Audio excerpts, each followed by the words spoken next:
Siyempre, kasama natin live na live ang PBB Double Up second big placer, Paul Jake. Bro, welcome back to Entertainment Live. How are you doing? Good. Excited. Excited? Yep. Okay, excited ka ba sa He Said, She Said? This is He Said, She Said. Ang mangyayari, may mga tanong kami sa iyo. We wait for your answer, tapos we have some special women in your life na sasagot din ang same question for you. So, are you ready? Yes, I'm ready. Our first question. Paul Jake, anong body part ng mga girls ang tingin mong, ang una mong tinitingnan or that you find sexy? Wow. Well,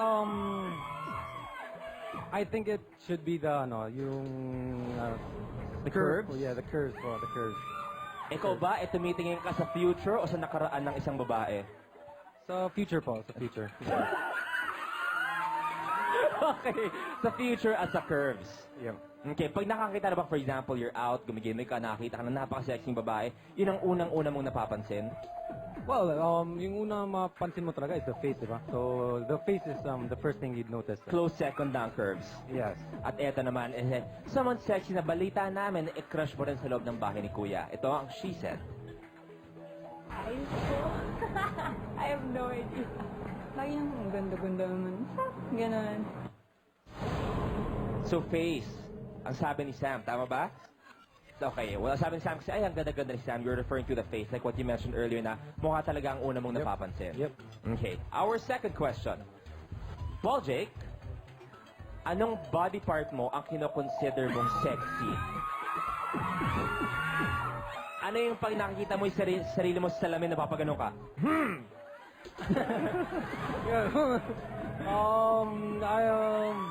I got my broad shoulders na po. Broad shoulders. Broad shoulders. Yes. Nawo-workout mo ba yan o natural yan? Well, I'm trying to work it out, pero kaya nga.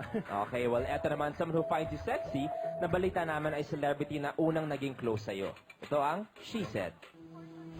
Yung arms niya, kasi nakikita ko, nanonood kasi ako doon eh. Kasi nag-gym kasi sila eh, so parang malaki yung arms niya. So, ano masabi mo doon ng arms naman niya? Wala po, just very shocked na someone realized that. Kailan kayo nagkasabay ni Kim sa gym?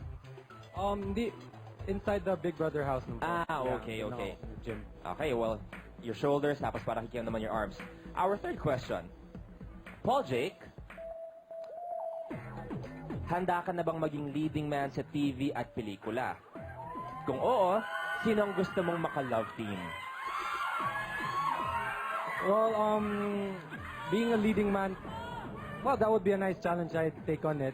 I'm ready naman po. Pero I want to work on everything pa rin. So, Okay, more well, workshops. given na nabigyan na sa yung chance na yun, sino ang gusto mong making love team? I actually haven't thought of that yet. I'm hearing two names, either Sam or Kathy. Well, if si Cathy po, nandun si Hermes at si Johan. So, I Okay, guess, artista. May umabot sa akin, Ann Curtis. si Ann Curtis. Ann Curtis would Who's be your nice. celebrity crush? Your celebrity crush. Of course, Ann Curtis po. Ann Curtis is really pretty. Do you think kakayanin mo gumawa ng isang eksena with Ann Curtis? Whether it be kikilikiligan, a kissing scene with Miss Ann Curtis, kakayanin mo ba yun, Paul Jake? I don't think I'm gonna be ready for any of acting ni Ann Curtis because she's really up there and I'm just, starting. Pero I'd take on it naman din. See, there's a challenge para kay Ann, para sa industriya. Well, isang female celebrity naman ang balita namin, crush na crush mo at willing makapagtrabaho sa'yo. Ito ang She Said. Sana one day maka-work ko siya. Siyempre, this season also the big hit. Kaya why not? Shock na. Paul Jake, your celebrity crush. Ano masasabi mo sa sinabi ni Ann na hopefully one day makatrabaho ka rin niya? Sinabi mong gano'n siya kataas, pa ikaw dun lang, pero it goes to show na gusto pa rin makatrabaho ni Ann. Well, very excited po. And if ever we do get to work together, I'm gonna give it my all. Anong gusto mong storyline kung magkasama kayo ni Ann? Ano naiisip mong plot? I actually don't know. I'm not good at this. Ikaw lang, your dream role. Nakasama din si Ann. Maybe boyfriend, fiancé, o mga ganun. I don't know. Wala man lang barkada, no? Fiancé na kagad. Okay. Pagsimula, fiancé na kagad kayo. Okay ka rin, ha? Okay. Our fourth question. Paul Jake, attracted nga ba sa mga babaeng mabait at may sense of humor? Yes. Yes. Mabait talaga. Sense of humor, para sa akin yun. Anong mas importante sa'yo? Yung nakakausap mo lang talaga or napapatawa ka? Kasi for me, iba yun eh. Iba yung someone who could have a decent conversation with at iba naman yung pagkasama kayo, tawa ka lang ng tawa.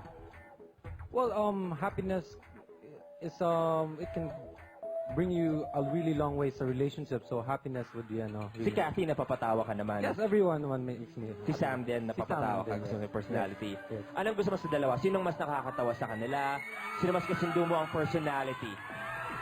Well, si Sam naman po, we're actually working right now together sa Your Song presents Isla. And she's actually my fiance in the show. So Okay. we're actually really close now in the, sa Okay. set. At eto na, Project, ang isang babaeng at todo ang sense of humor na balita namin type mo rin. Wala kang pinapalampas, ha? She said, Kami nagkakakrush sa akin. Pero bakit natin Poco. diba? Baka sinisip ako, Jake, tama lang. Hindi siya mahirap mahalin din. Ay, ano ba? Kinikilig ako. Project, ano message mo kay Pokwang? Nang balita namin, type na type mo rin. Well, Popong's a really nice person naman din. I really like her and she makes me happy naman din. Yeah, that's nice to know. Pokwang makes everyone happy. Yes, that's true. Our fifth question. Project, gaano ka kagalante pagdating sa mga girls na very important sa iyo? Gaano ako kagalante? Wow. Well, I tend to give them everything na everything I have and well, most of my time I hope I can give it to them naman din. In terms of giving gifts, for example, ikaw ba do you set a limit na hindi ka lalampas ng ganito or hindi bababa ng ganito ang regalo mo sa taong minamahal mo? For me, price was never An issue. an issue, yeah. Cheap or expensive, parang ganun. As long as I can give it and The meaning behind yeah, the gift. the meaning behind Okay, it. well, let's Yep. hear it straight from the most special girl in your life, Denise. Well, it was our anniversary, our first anniversary. And then he surprised me. He said, okay, we're going to the Bahamas. So, yun, that surprise. It was pretty mahal. And then it was a surprise. It was really nice and romantic naman. So, we went to the Bahamas together. Wow! You took her to the Bahamas? Oh, yes. How was that trip? Quick kwento. How was it? It was really nice, a very good getaway, a very nice experience, and we loved our stay there. It was a nice place, very beautiful. Bro, your message para sa lahat ng mga wonderful ladies who share this interview with you. Message mo para kina Anne, pero Poco, a quick thank you para sa kanila. Thank you very much for giving your time and taking the interview, and kaya nga, very happy to get the message from you guys. And, Yes, go ahead, bro. Your song presents Isla. It's gonna be out on March 21. It's gonna be with Gerald Anderson and PBB Double Up housemates Sam, Kathy, Tom, Johan, Hermes, Patria, Rika, and myself po. So I'm gonna be there. Please catch it, watch it.